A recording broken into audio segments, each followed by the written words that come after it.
Dirt track at IMS, because this is what you say till I'm 24. Kevin Thomas Jr. stalking Robert Ballou. Lead open for Mitchell Bull. Robert Ballou going to take him off into turns 3 and 4. KTJ going to step wide. He's going to leave the bottom open for Moles. Grant right there as well, but it's going to be Ballou leading on lap number 1.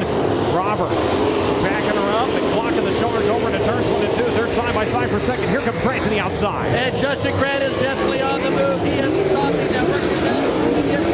Is there room there? No, not yet. Got really close in Ohio, but has been denied so far. Trying to rectify that here tonight. The Madman coming around to continue to fill the lane. 28 laps remain. Battle for second. Here comes Grant on the short side. Cummins upside down. Yeah, that's a bit of a tummy tip over there. I agree with the yellow car. Jake Swanson in 6. They work by the NOS Energy start tandem underway. Start this time for the Madman. Last time got the left side tires up. This time rolls it smooth onto the back straightaway. Justin Grant in the meantime working that inside line. Back into second. Mitchell Moles. He's going to run in third. Then it's going to be Logan Seavey working the top side coming after that third spot. Logan Seavey is really working the high side well. See if he can find something right here to make a run on third.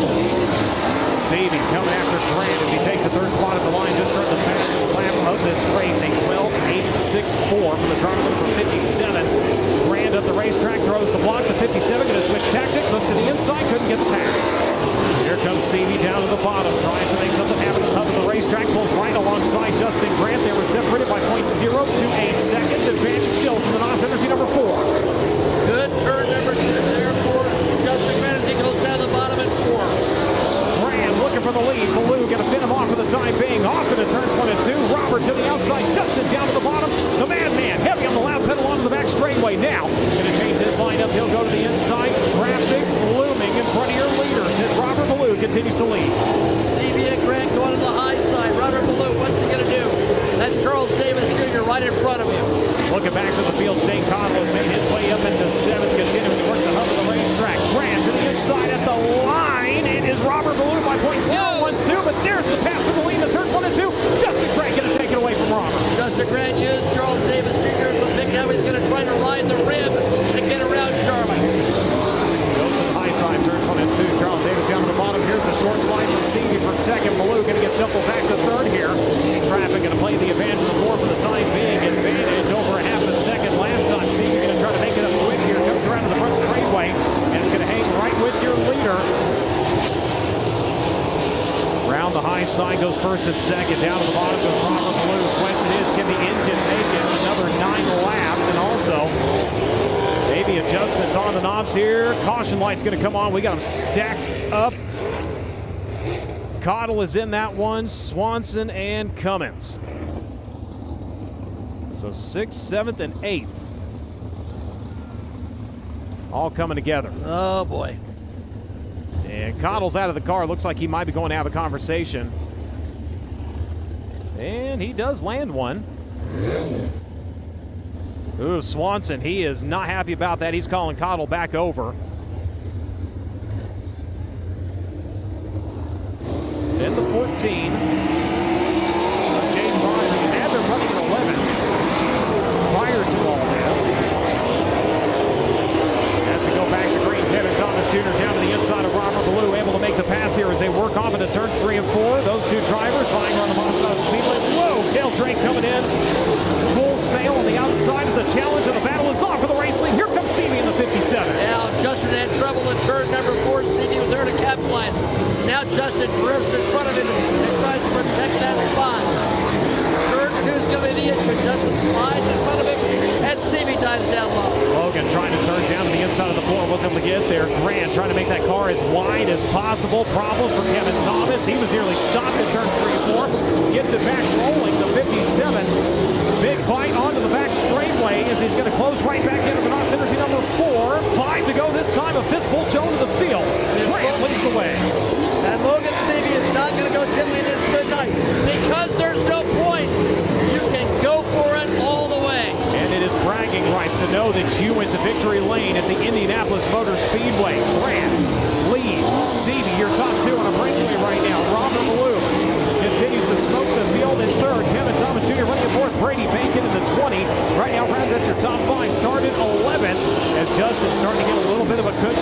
himself and CV with 3 to go. One bobble's all it takes, Brian. There are big bobbles out there. CV's going to go the outside. Justin comes off nicely off the floor.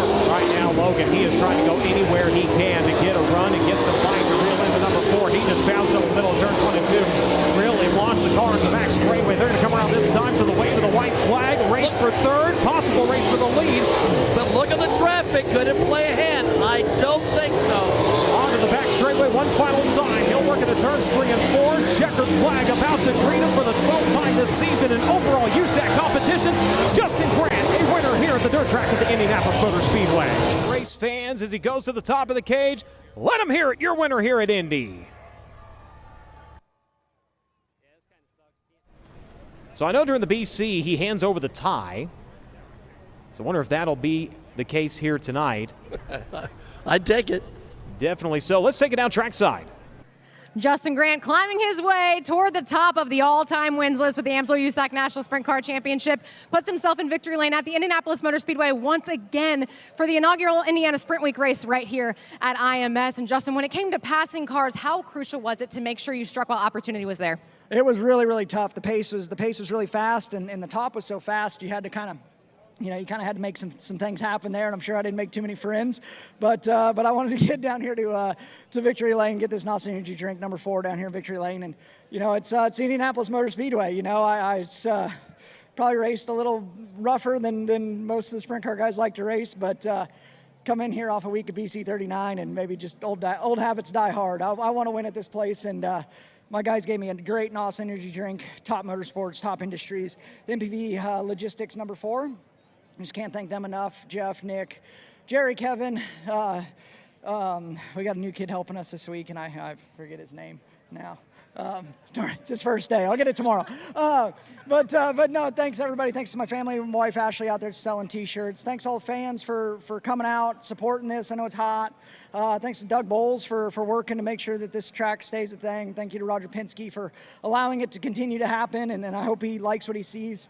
I love racing here. I think this little track's amazing, and I'm the biggest hater of small racetracks in the world, and like one of my favorite ones is this one. So it's kind of funny. We've really come a long way on our short track stuff. I'm kind of a half-mile guy, and we've really gotten good at these little tracks, and yeah, just super excited to be here. Super pumped to add another win and get a little closer to Dave Darland, and just incredible. I can't believe that I'd be up here talking about that. I can't believe I'd be standing here in front of all you fans. I'm just a grubby kid from Northern California that wanted to be a sprint car racer, and I'm out here getting to live my dream every day. At the same time that you're trying to strike while opportunity is there to make passes, you also have to defend against Logan Seavey, who has a really good run on you there in the late going of the race. What was it like to have to change your entire strategy to keep him behind you there at the end? Yeah, I think that the top got kind of hard to run there in 3 and 4. If you hit it perfect, it was fast still, but it was getting dirty on entry, and it was hard to find your mark coming to the cushion. So I'd get off it funny and wasn't coming to it right, and so I got off a 2 really bad one lap, and thought, well, I need to defend and kind of hook the bottom middle just to run the slider, and was like, well, I think that's about as fast as it was when I was running the top. So just got to doing that, and then felt like, okay, I feel pretty good. He's going to have to get a pretty mega run to make anything happen, and as long as it stayed green, you never know on the restarts. It's so hard to get into one here. You get suckered on a restart, and we about did, but we were able, fortunately our number 4 car was good enough to dig back by the 57 there, and yeah, it was a fun race. This place is awesome, and I almost hate that these little racetracks are as good as they are, but they put on a heck of a good race. Justin Grant kicks off Indiana Sprint Week in 2025 with a win here at the Indianapolis Motor Speedway for night number 1 of NOS Energy Drink Indiana Sprint Week, presented by Honest Abe Roofing. And I'll be the first to tell you, Doug Bowles had that Justin Grant shirt before he was in victory lane. He just decided to put it on, so that wasn't by design. That was just Doug Bowles being a huge Justin Grant fan. And we'll get it over to Drake York with second.